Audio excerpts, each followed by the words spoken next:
TV अंग प्रदेश की खबर का एक बार फिर बड़ा असर हुआ है। हमने आपको दिखाया था कि कैसे रिक्साडी में बने नए अस्थायी बस स्टैंड पर यात्री और बस संचालक परेशान थे। न पानी था, न टॉयलेट, और ऊपर से ऑटो वालों की लूट। हमारी इस खबर के बाद प्रशासन ने बड़ा एक्शन लिया है। आज खुद डीडीसी प्रदीप कुमार सिंह और सिटी एसपी शुभांक मिश्रा दलबल के साथ ग्राउंड जीरो पर पहुंच गए। तस्वीरें देखिए।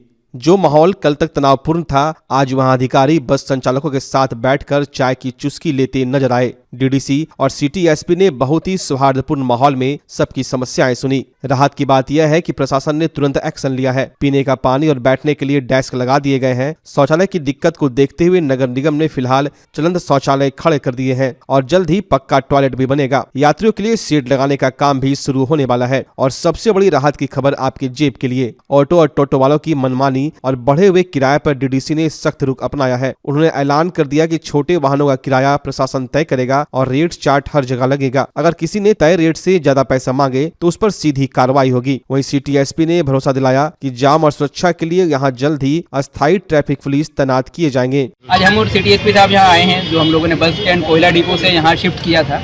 तो इसमें चूंकि कई शुरू में समस्याएं थी, हमने सभी लोगों के साथ बैठक किया था। सभी स्टेक होल्डर्स जो है इसके, उन लोगों ने बताया था कि ये ज़मीन समतल नहीं है, बैठने की व्यवस्था नहीं है, टॉयलेट नहीं है, पीने का पानी का व्यवस्था नहीं है, यात्री शेड नहीं है। इन सभी बिंदुओं को नोट करके हम लोगों ने संबंधित सभी विभागों को निर्देशित किया था। अभी आप देख सकते हैं, बैठने के लिए सीटिंग बेंच हम लोगों ने लगवाया है। यात्री शेड की योजना ले रहे हैं हम लोग। प्री फैब्रिकेटेड स्ट्रक्चर जो होता है वो 3 जगह पर हम लोग लगाएंगे ताकि बैठने में अच्छा सुविधा हो। अभी कुछ लोगों ने सुझाव दिया कि टिकट काउंटर के लिए भी हम लोगों ने हमको अलग से लगाना है, वो हम लोग योजना लेकर लगाएंगे। इसमें पीने के पानी की व्यवस्था हम लोगों ने की हुई है। यहाँ पे शौचालय भी हम लोग बनवा रहे हैं। अभी शौचालय का निर्माणाधीन है, इसलिए हम लोगों ने अभी चलंत शौचालय नगर परिषद का यहाँ पे स्थापित किया है ताकि फिलहाल के लिए लोगों को समस्या का सामना ना करना पड़े। इसके बाद कुछ लोगों ने बताया कि जो छोटी गाड़ियाँ हैं उन लोगों का कुछ मनमाना रवैया है, उसको हम लोगों ने चेक करने के लिए अभी थाना पर बैठक करेंगे सभी लोगों के साथ।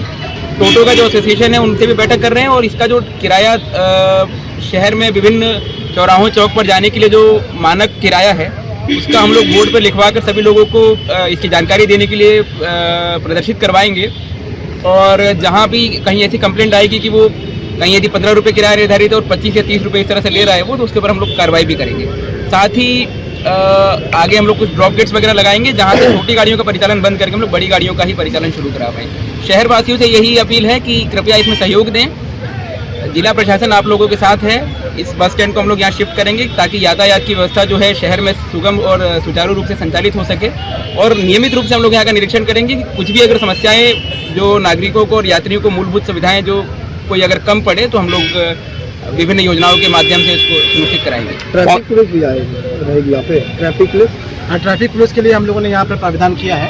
हम लोगों ने यहाँ पर चूँकि बसों का परिचालन बढ़ गया है तो जो टोटो है और छोटी गाड़ी है वो भी ज़्यादा आ रही हैं, इसके लिए हम लोगों ने अभी बल का प्राविधान किया है। 2 से 4 दिन में यहाँ पर बल एक्स्ट्रा आ जाएगा। अधिकारियों ने आम जनता से भी सहयोग की अपील की है और वादा किया है कि वे लगातार निरीक्षण करते रहेंगे। भागलपुर के एक 25 साल के लड़के ने वो कर दिखाया जो बड़े बड़े सूरमा लाखों के इक्विपमेंट के साथ नहीं कर पाते। कहलगांव के रितेश कुमार ने मात्र 250 रुपए की जैकेट पहनकर और एक बिना गियर वाली टूटी फूटी साइकिल से दुनिया की सबसे ऊंची चोटी माउंट एवरेस्ट के बेस कैंप पर तिरंगा लहरा दिया। लेकिन अफसोस, देश का मान बढ़ाने वाला यह बेटा आज वहां फंसा हुआ है। शरीर पर छाले हैं, जेब में फूटी कौड़ी नहीं है। कहानी फिल्मी लगती है पर 100% सच है। 23 अक्टूबर की आधी रात दिल्ली से निकले रितेश ने 41 दिनों तक मौत को मात दी। 20 किलो की साइकिल और 25 किलो का बैग लेकर वो बर्फीली चोटियों पर चढ़े। जहां साइकिल नहीं चली वहां उसे कंधे पर टांग कर मीलों पैदल चले। 3 दिसंबर को उन्होंने इतिहास रच दिया। नेपाल सरकार ने सर्टिफिकेट भी दिया, लेकिन अब असली इम्तिहान शुरू हुआ। रितेश के पास वापसी के पैसे नहीं बचे हैं, हाथ पैर सूज चुके हैं, शरीर में गहरे जख्म हैं। रितेश का जज्बा देखिए। पैसे खत्म हुए तो रास्ते में बच्चों को ट्यूशन पढ़ाकर खाना खाया, लेकिन अब हिम्मत जवाब दे रही है। 9 दिन पहले उनके पिता गोपी शाह ने भागलपुर के सांसद अजय मंडल और डीएम डॉक्टर नवल किशोर चौधरी से गुहार लगाई थी, लेकिन अफसोस अब तक रत्ती भर मदद नहीं मिली है। मैं सरकार यही चाहता हूँ कि उसको हेलीकॉप्टर सुविधा प्रदान की जाए ताकि वह क्योंकि वह चलने में वो समर्थ हो रहा है, पैर में घाव हो गया है, हाथ में फोका हो गया है और उसके पास उतना साधन नहीं है जो कि रात बिता सके, खाना ठीक से खा सके। इसलिए सरकार से मेरा अनुरोध है कि वे हेलीकॉप्टर की सुविधा से कहलगांव से पहुँचा दिया। इसके लिए मैं संसद के पास गया, संसद ने भी चिट्ठी स्वीकार किया है। डीएम साहब के पास गया, डीएम साहब ने भी होम मिनिस्टर के पास लेटर भेजा है, उसका पट्टांग नंबर भी हमें दिया है। हाँ, यह तो बहुत बड़ी चिंता है, बेटा वहाँ मेरा कैसे है, कैसे आएगा, क्या खाता पीता होगा, पूरा चिंता है, क्योंकि पैसे की भी कभी कमी है, पैसा उसके पास उतना है नहीं।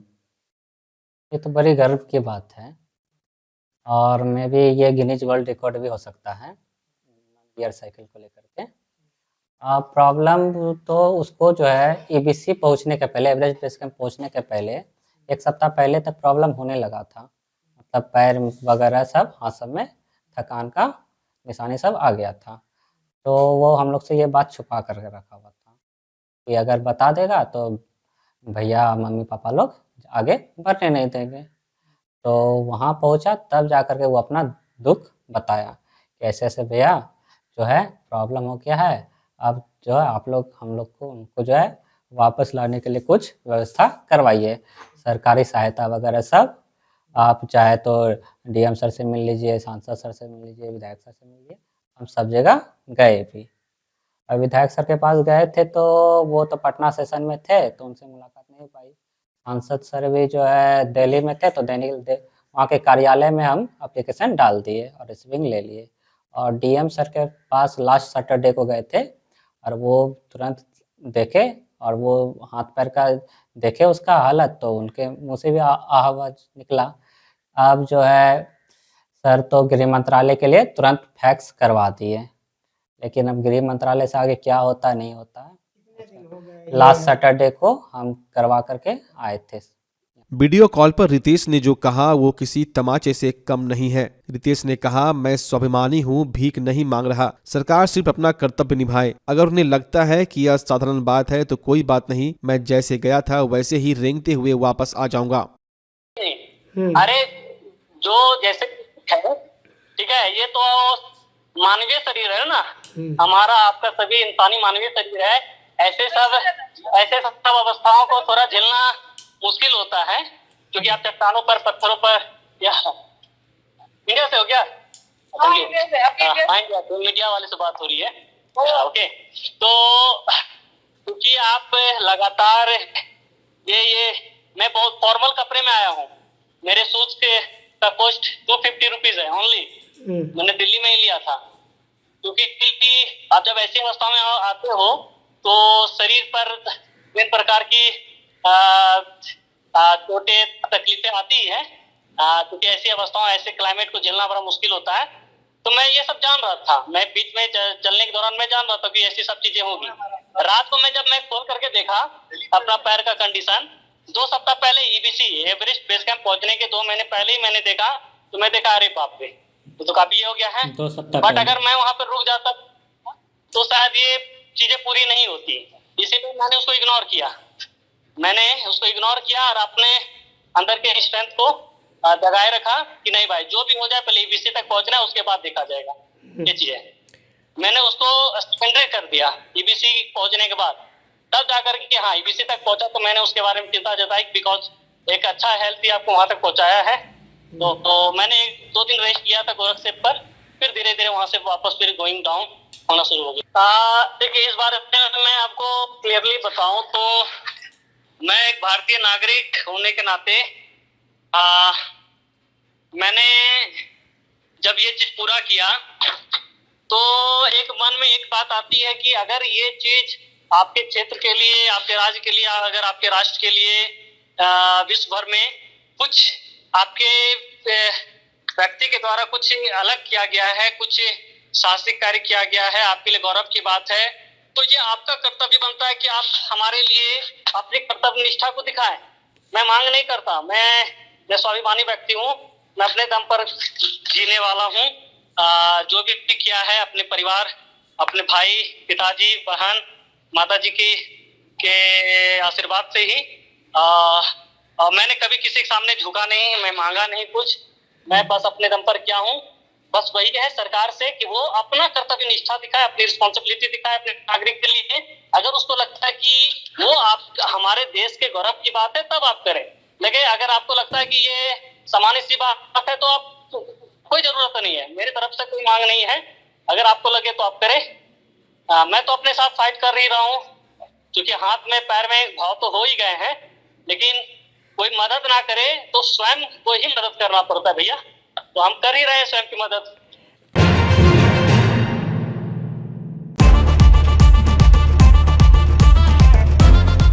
भागलपुर वालों, क्या आप अपने पुराने फर्नीचर से बोर हो चुके हैं? तो हो जाइए तैयार इस सीजन के सबसे धमाकेदार ऑफर के लिए। श्रीनिधि इंटीरियर आया है 30% तक की भारी छूट।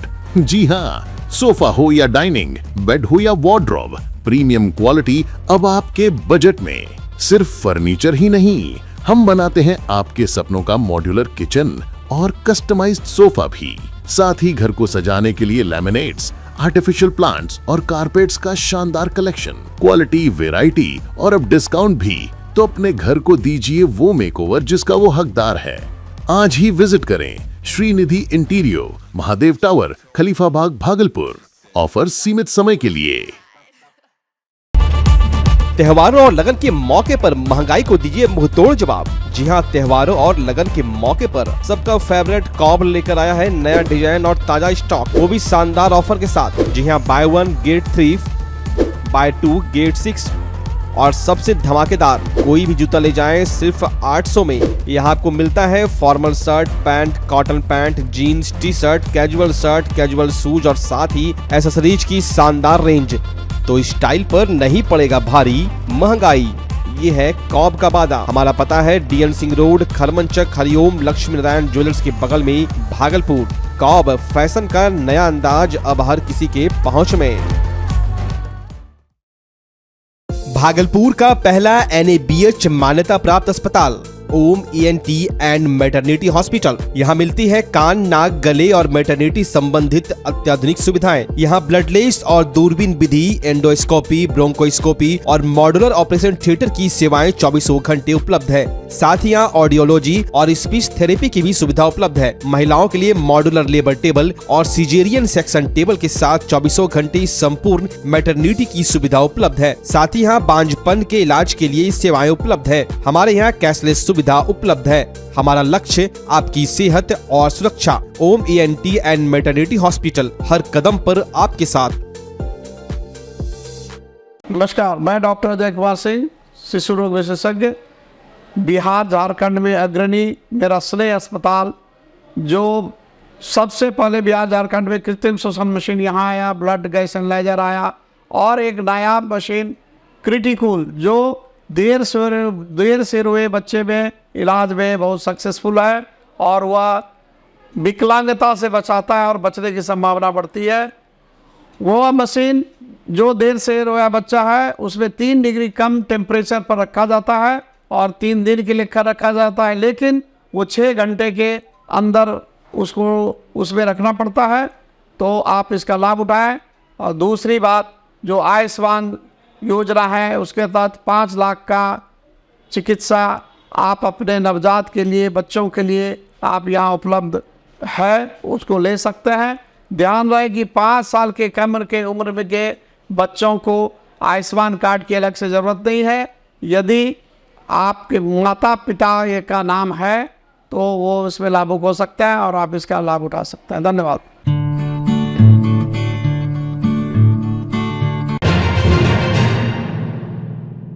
कानून अंधा होता है यह सुना था, लेकिन कभी कभी यह अंधेपन में किसी बेगुनाह की पूरी जिंदगी निकल जाता है। भागलपुर से एक ऐसी खबर आई है जो आपको सिस्टम पर गुस्सा भी दिलाएगी और इन परिवारों के लिए रोने पर मजबूर भी कर देगी। सिर्फ एक झूठ की वजह से 2 बेगुनाह लोग 6 साल तक जेल की काल कोठरी में सड़ते रहे। समाज ने उन्हें रेपिस्ट मान लिया, कोर्ट ने उम्र कैद सुना दी, लेकिन अब पटना हाई कोर्ट ने कहा है ये निर्दोष है। कहानी है ननकू मंडल और बंटी कुमार यादव की। इन दोनों पर पॉक्सो एक्ट के तहत गंभीर आरोप लगे थे। निचली अदालत ने उम्र कैद की सजा सुना दी थी, लेकिन 9 दिसंबर को पटना हाई कोर्ट ने उस फैसले को पलट दिया। अधिवक्ता दीपक कुमार सिन्हा ने कोर्ट में साबित कर दिया कि यह केस पूरी तरह झूठा था। पीड़िता का बयान, FIR, पुलिस और कोर्ट चारों जगह अलग अलग था। मेडिकल रिपोर्ट में भी रेप की पुष्टि नहीं थी। हाईकोर्ट ने माना कि किसी को बचाने के लिए इन दोनों को फंसाया गया था। साल तो सर भगवान का दया हुआ, बहुत कष्ट किए, बाल बच्चा मेरा बर्बाद हो गया, पढ़ाने लिखाने वाला कोई नहीं था और हम कैसे समय टारे तो भगवान जान रहा है जी। लेकिन देखिए घर का स्थिति देखिए कि मेरा झोपड़ी कैसा है। दुनिया के जाके हम पंचायती करते थे गांव समाज में बढ़िया, जहाँ नहीं जाते थे वहाँ पंचायती हमारा सर जाता था, जहाँ पहुँच जाते थे वहाँ हमारा पंचायती बढ़िया होता था। यही सब वजह है कि किसी से हम कोई गलती नहीं किए हैं। आज दिन झूठ मूठ के हमको घसीट के यहाँ जेल भेज दिया।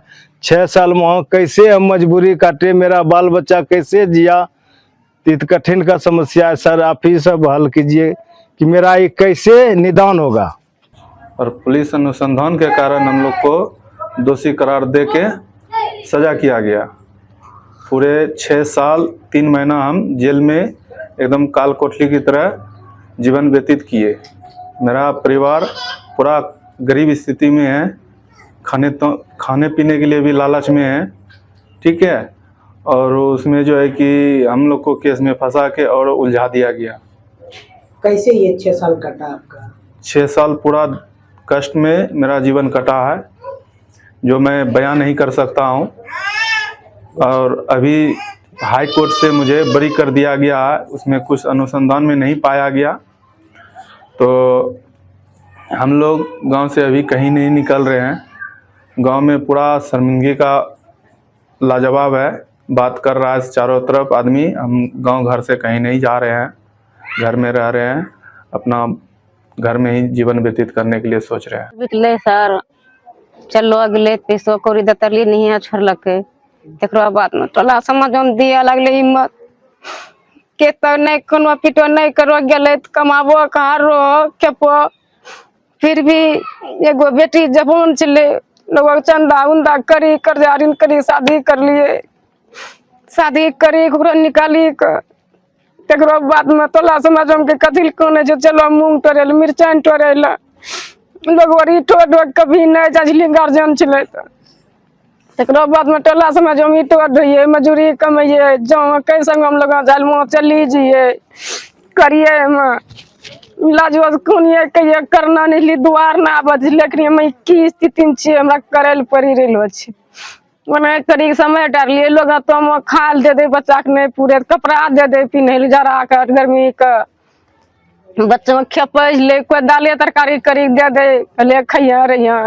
माँ चलो भैया टोलो समाज में दे दिए कि हला मतलब हमरो बाल बच्चा देखियो कंटा में जाए छिए इंटरनेट से कने जाए न ओना करी करी के मैं खेपना गेलिए 6 साल में। कोर्ट ने तो रिहा कर दिया, लेकिन उन 6 सालों का हिसाब कौन देगा? जरा सोचिए, जब ननकू जेल गए थे तो उनकी बेटी सिर्फ 1 साल की थी, आज वो 8 साल की हो चुकी है। उसने अपने पिता का चेहरा देखे बिना बचपन गुजार दिया। ननकू की पत्नी और 3 बेटियों ने समाज के ताने सहे, गरीबी झेली। उधर बंटी के पिता की मौत के बाद वही घर का सहारा था, लेकिन झूठे केस ने उसे भी छीन लिया। आज जब ये जेल से बाहर आए हैं तो दुनिया बदल चुकी है। इंसाफ मिला, लेकिन बहुत देर से। 13 दिसंबर को शहीद जुब्बा साहनी जेल से बाहर तो ये लोग आ गए, लेकिन इनके माथे पर लगा कलंक और बर्बाद हुए 6 साल कोई वापस नहीं कर सकता। आप इस फैसले पर क्या सोचते हैं? कमेंट बॉक्स में अपनी राय जरूर लिखें। कहते हैं उल्टा चोर कोतवाल को डांटे, लेकिन भागलपुर में तो उल्टा चोर बैंक मैनेजर को ही पीटने पहुंच गया। शहर के यूनियन बैंक ऑफ इंडिया के रीजनल ऑफिस में आज उस वक्त अफरा तफरी मच गई जब एक लोन डिफॉल्टर ने फिल्मी स्टाइल में एंट्री मारी और सीधे रीजनल मैनेजर के चैम्बर में घुस गया। वजह जानकर आप हैरान रह जाएंगे। बैंक ने सिर्फ अपना पैसा वापस मांगा था। मामला जोगसर थाना क्षेत्र का है। आरोपी का नाम मोहम्मद गुड्डू बताया जा रहा है। गुड्डू ने बैंक से लोन लिया था, लेकिन लंबे समय से एक भी पैसा नहीं चुका रहा था। थक हार कर मंगलवार को बैंक कर्मियों ने उसके घर पर डिफॉल्टर नोटिस चिपका दिया। बस यही बात गुड्डू को नागवार गुजरी। वह गुस्से में तमतमाया हुआ सीधे रीजनल ऑफिस पहुंचा और मैनेजर अजय कुमार के चैम्बर में घुसकर अभद्र व्यवहार और मारपीट शुरू कर दी। उसने बैंक में गदर मचा दिया, लेकिन गुड्डू की यह दबंगई ज्यादा देर तक नहीं चली। जैसे ही उसने मारपीट कर भागने की कोशिश की, वहां मौजूद बैंक कर्मियों ने तत्परता दिखाते हुए उसे दबोच लिया। बैंक के अंदर ही उसे पकड़ कर रखा गया और तुरंत जोगसर पुलिस को बुला लिया गया। पुलिस ने आरोपी को हिरासत में ले लिया है। बैंक कर्मी अब डरे हुए हैं और उन्होंने आरोपी के खिलाफ सख्त कानूनी कार्रवाई की मांग की है। आज मैं अपने ऑफिस में क्षेत्रीय कार्यालय में करीबन 1:30 बजे तक कार्य कर रहा था, अपना जो भी दैनिक कार्य कर रहा था। उसी बीच में एक हमारे ग्राहक हैं MD गुड्डू, वो हमारे RO में आते हैं और वो पूछते हैं कि आपने ये क्या किया। हमने उनको बताया कि जो भी कार्रवाई किया गया बैंक के नियम के अनुसार ही किया गया है, जो भी रिकवरी का प्रोसेस होता है उसी के तहत कार्रवाई किया गया। उसी में वो भड़क किया और मुझ पर हाथ चला दिया। क्या था मामला पूरा? ये मामला उनका एक लोन चल रहा था हमारे खलीफाबाद मेन ब्रांच से, जो NP हो गया है। वो भी मॉर्गेज प्रॉपर्टी NP हो जाता है तो उसकी वसूली के लिए बैंक सरफेसी एक्ट के तहत काम करती है। उसी तहत के उसी रूल के अंदर जो भी प्रक्रिया था उसी का हम लोग पालन करते हुए काम कर रहे थे। हमने कल ही इनके घर पे जाके चस्पा किया था, जो भी होता है उसको हम बोलते हैं अपना 34 बोलते हैं, वो हमने चस्पा किया। उसमें सूचना दी जाती है कि देखिए प्रॉपर्टी आपको सांकेतिक रूप से उसको हमने अपने कब्जे में लिया, सांकेतिक रहता है। तो उसी नोटिस को देखने के बाद वो उग्र हो गया और बोला आप ये कैसे कर दिए, और आके हमसे आता पाई। कितने लोग थे? और हमको बोले बाहर आ जाओ और मारने की जान से मारने की कोशिश। कितने लोग थे वो सब? वो अकेले एक ही था ऊपर में, लेकिन और लोग बता रहे थे कि नीचे भी कुछ लोग थे। आज FIR करिएगा ना आप सब? हाँ बिल्कुल करेंगे। क्या नाम हुआ आपका? अजय कुमार। कौन ब्रांच में आप? हम क्षेत्रीय कार्यालय में। क्या है वहाँ? रिकवरी। राष्ट्रीय परशुराम परिषद के आह्वान पर आज दिल्ली की जंतर मंतर पर एक विशाल धरना प्रदर्शन आयोजित किया गया। धरने की अध्यक्षता परिषद के राष्ट्रीय संयोजक और उत्तर प्रदेश सरकार के पूर्व राज्य मंत्री सुनील भराला ने की। इस मौके पर पूर्व केंद्रीय मंत्री अश्विनी चौबे भी विशेष रूप से मौजूद रहे। धरने को संबोधित करते हुए सुनील भराला ने कहा कि IAS अधिकारी संतोष वर्मा द्वारा दिया गया बयान न केवल आपत्तिजनक है बल्कि समाज और सरकार दोनों के खिलाफ है। उन्होंने कहा कि इस तरह का बयान सामाजिक सौहार्द को नुकसान पहुंचाने वाला है और यह संविधान और प्रशासनिक मर्यादा का खुला उल्लंघन है। पूर्व केंद्रीय मंत्री अश्विनी चौबे ने कहा कि एक संवैधानिक पद पर बैठे अधिकारी द्वारा इस प्रकार का बयान देना बेहद दुर्भाग्यपूर्ण है। उन्होंने सरकार से मांग की कि ऐसे अधिकारी के खिलाफ तत्काल कार्रवाई करते हुए उसकी गिरफ्तारी सुनिश्चित की जाए ताकि प्रशासनिक व्यवस्था में जनता का भरोसा बना रहे। धरना स्थल पर मौजूद परिषद के पदाधिकारियों और कार्यकर्ताओं ने IAS संतोष वर्मा गिरफ्तार हो और प्रशासन में अनुशासन बहाल हो जैसे नारे लगाए। वक्ताओं ने चेतावनी दी कि यदि सरकार जल्द कार्रवाई नहीं करती तो आंदोलन को देशव्यापी स्तर पर और तेज किया जाएगा। राष्ट्रीय परशुराम परिषद ने स्पष्ट किया कि यह आंदोलन किसी व्यक्ति विशेष के खिलाफ नहीं बल्कि प्रशासनिक जवाबदेही और लोकतांत्रिक मूल्यों की रक्षा के लिए है। धरने के बाद IAS संतोष वर्मा की गिरफ्तारी की मांग को लेकर पूर्व मंत्री अश्विनी चौबे और पूर्व राज्य मंत्री सुनील भराला के नेतृत्व में सैकड़ों कार्यकर्ताओं ने पैदल मार्च किया। हालांकि सुरक्षा कर्मियों ने उन्हें कुछ दूरी पर ही रोक दिया। जागृत करें, एकजुट करें, संगठित करें और एकता का मंत्र हम ब्राह्मण परिवार के लोग केवल ब्राह्मणों के लिए नहीं, हमको समाज के सबके लिए सदा करते रहे हैं, सदा अपने को समर्पित होते रहे और इसलिए हमको सबका कल्याण करते। सर्वे भवन्तु सुखिनः, सर्वे सन्तु निरामया, सर्वे भद्राणि पश्यन्तु मा कश्चित् दुःखात् भवेत्। हमको सबका कल्याण चाहते, इसलिए इस प्रकार के अभद्र टिप्पणियों को बंद करो। समाज को तोड़ने वाला विषय किसी भी हालत में कोई भी करता है तो उसको हम कभी भी स्वीकार नहीं कर सकते। हमने पार्लियामेंट के MPs को भी कहा है, ये मुद्दा एक अभियान के तौर पर पार्लियामेंट में भी कल उठना चाहिए। पहले भी उठा, कई विधानसभाओं में उठा है। अभी मध्य प्रदेश की सरकार से, वहाँ के मुख्यमंत्री जी से मेरा आग्रह है कि ऐसे लोगों को अविलंब। भागलपुर के सुपर स्पेशलिटी अस्पताल से रोजगार से जुड़ा एक गंभीर मामला सामने आया है। निजी कंपनी बदले जाने के बाद अस्पताल में काम कर रहे 61 दैनिक वेतनभोगी कर्मियों को अचानक नौकरी से हटा दिया गया, जिससे 61 परिवारों के सामने रोजी रोटी का संकट खड़ा हो गया है। ये सभी कर्मी पिछले 3 महीनों से अंतरा कंपनी के माध्यम से सुपर स्पेशलिटी अस्पताल में डाटा ऑपरेटर, ड्रेसर और ट्रॉली मैन के रूप में कार्यरत थे। बाद में अस्पताल प्रशासन ने कार्य की जिम्मेदारी अंतरा कंपनी से हटाकर अंग विकास परिषद नामक निजी कंपनी को सौंप दी। इस कंपनी के आते ही सभी 61 कर्मियों को काम से बाहर कर दिया गया। कर्मियों का आरोप है कि विरोध के दौरान अस्पताल प्रशासन ने भरोसा दिलाया था कि केवल कंपनी बदलेगी, कर्मी नहीं। बावजूद इसके नई कंपनी ने सभी को हटा दिया। नौकरी से निकाले जाने के बाद प्रभावित कर्मी आज मायागंज अस्पताल के अधीक्षक कार्यालय पहुंचे और प्रदर्शन कर अपनी अपनी समस्याएं रखी। इस पर अधीक्षक ने स्पष्ट किया कि ये कर्मी अस्पताल के अस्थायी कर्मचारी नहीं थे, बल्कि एजेंसी के माध्यम से कार्यरत थे और आगे का निर्णय संबंधित एजेंसी ही लेगी। अब सबसे बड़ा सवाल यह कि अस्पताल का काम तो किसी तरह चल जाएगा, लेकिन अचानक बेरोजगार हुए इन 61 परिवारों की जिंदगी कैसे चलेगी। हम लोग का मामला ये है कि 1 तारीख से हम लोग को काम से निकाल दिया गया है, क्योंकि 2 कंपनी की लड़ाई चल रही है। लेकिन हम लोग को आश्वासन मिला था अभिलेष सर जी से, अजय सर जी से और अब महेश सर से कि आप लोग को ही रखा जाएगा।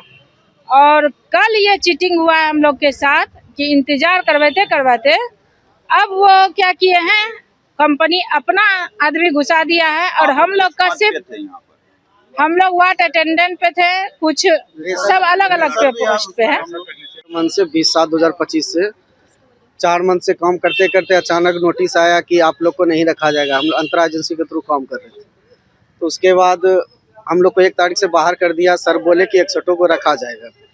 हमारे नोडल पदाधिकारी Mahesh sir, superintendent sir, Abhilesh sir जो थे, सबको बोले कि 50% ठीक है, सबको 61 ही रखा जाएगा, किसी को नहीं हटाया जाएगा। फिर बात आया कि 50-50 रखा जाएगा, लेकिन आज क्या हुआ कि 10 ही लोग पुराने लोग हैं, बाकी सबको हटा दिया, सब नए लोग को आज भर्ती कर दिया है। अभी अजय सर अभी तुरंत आधा घंटा के पहले भी भर्ती किए। आप लोग किस कंपनी में? हम लोग